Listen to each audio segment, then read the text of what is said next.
Hello friends and welcome to my channel IB All Designing Developer. So ever wondered how to make your Java program smart enough to tell if a number is even or odd? Well, it's actually super simple and a must know for every beginner. In Java, all you need is to modulo operator which gives the remainder of a division. If a number divided by 2 gives a remainder of 0, it's even, otherwise it's odd. And boom, just like that, your programs will become a mini number detective. Whether you are building calculators, games, or logic-based apps, this tiny trick plays a big role. So let's get dive in code like a pro. So in this video, I will be telling you how you can find even or odd number in Java. So if you understand this amazing video and if you enjoy this amazing tutorial, so remember to hit a like. And if you're new on this channel, want to see more videos like this, so remember to subscribe. And after subscribing, hit notification bell so you can get the notifications of all my videos which I will be uploading in future. So now what we are waiting for, let's move to computer screen and let's get dive into it. Alright, so now we're on the computer screen, and like I've told you in the start that today in this video I will be telling you that how you can find the even or odd number in Java. And here you can just see one title is written, you can say a subtitle is written which is saying me check whether a number is even or odd. So this is the example in which we are checking the number which we are using is an even number or an odd number. So for that you can use integer, because obviously when we need to add any number in a variable, so for that we need to use an integer data type, and that's the reason I'm creating integer data type, giving my variable name as number, and then in this integer I am just giving my number as 5. You can give any number you want to, but remember the number should be like integer value, not any like in brackets or anything like that. Like simple, you need to write any number you want to add. Like in this case I have written the number 5, and now the comment which is saying me find out if the number above is even or odd. Now we need to find this 5 which we are adding is an even number or odd number. So we all know that this is like you can say an odd number, but we need to check from this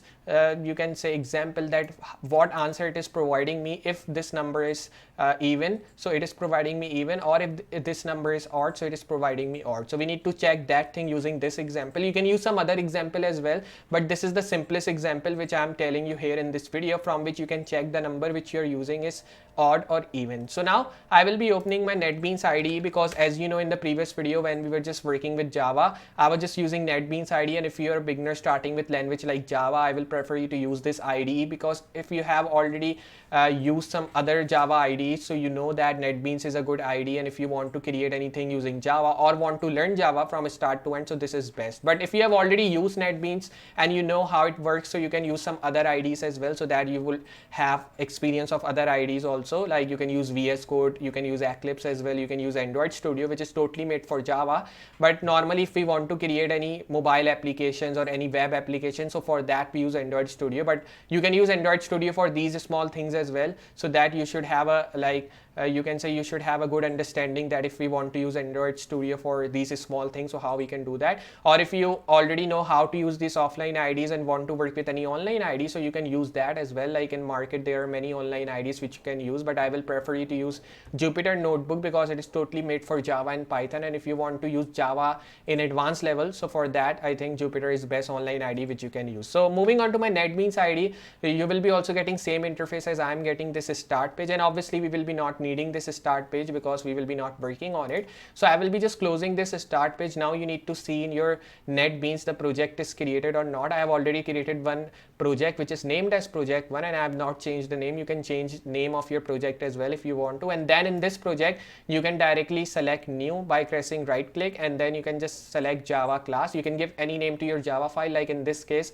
I have given my file name as main.java, and remember the file name should be same as you are mentioning the class name here, so that you should not have any error when you are running anything in your Java file. So moving on to my class and my main method which I have created, I will be removing all the things, because like in the previous video I have told you how you can calculate the area of rectangle, and I hope you understand that video in which I have totally explained you how you can do that. But still if you are having any confusion with that video, you can comment me in this video. I'll be explaining you each and everything about that. Or if you are having any problems in my previous tutorials videos which I have uploaded in Java yet, so you can ask questions about that videos as well. I'll be replying you later. Moving on to my Word document, this is the example which we are using. So obviously we need to just copy this thing here so that we can use this example in our Java file and run to see what output we are getting. Moving on to my NetBeans IDE, I'll be pasting it, and I'll be just making my code clean so that I should not have you can say bad code written here. So I will be also giving indentation, because as you know we are adding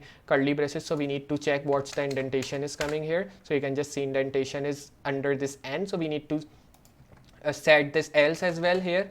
And then again we are getting indentation, so I'll be again pressing backspace and enter, so that we can get this system.out.println function in indentation, and now we are getting it. If you want to set brackets, you can set brackets as well, but it's not compulsory to set. You just need to take care about indentation which you are adding, and now we are adding indentation perfectly fine. The number which we are just seeing, which is odd or even, it is 5. You can add any other number. You can add double or triple values as well, but in this case I have added one number, and I'll be showing you with double and triple figure as well, that what output we are getting. So now to get the output, again I'll be pressing right click on my main.java file. I will be running this file by pressing run file, or you can also press shift and F6 from keyboard to run this, which is a shortcut key to run file in NetBeans here. So I will be running this file. You can just see project1 run, and it is telling me the answer, which is saying me 5 is an odd number. So you can add some other numbers as well to check it is giving me perfect output or not. So if I add 2, now it will be giving me that 2 is a even. If I run this file, you can just see it is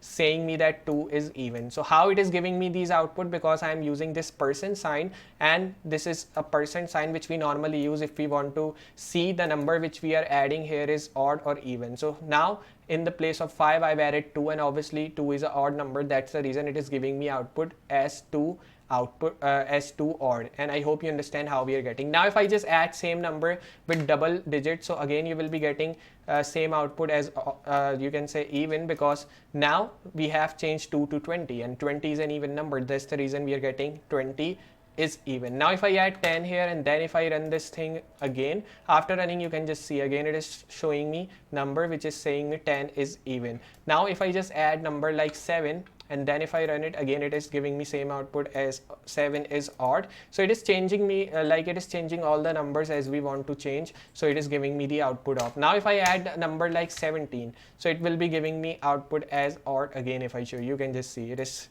saying me that 17 is an odd number, and that's the reason it is giving me output as 17 is odd. You can also add odd number if you want to add, so that after giving the number which is even or odd should be giving this thing is even number or is odd number. So if I run this thing again to check, you can just see now this time it is giving me output 17 is odd number. So that's the way how you can just use this percent sign to see the number which you are adding in your file is odd or even, and I hope you understand how we are checking it. There are some other ways as well from which you can check the number you are using is even or odd, or you can use this same simple example which I have told you. And I think if you want to learn Java from start, and if you want to cover up all these things, so for that this is the best example which I can give you to check whether a number is even or odd if you are adding it in your file. And I hope you understand how we are doing it through Java. So if you have understand this amazing video in which we have learned how we can check whether a number is even or odd, so remember to hit a like to this amazing video,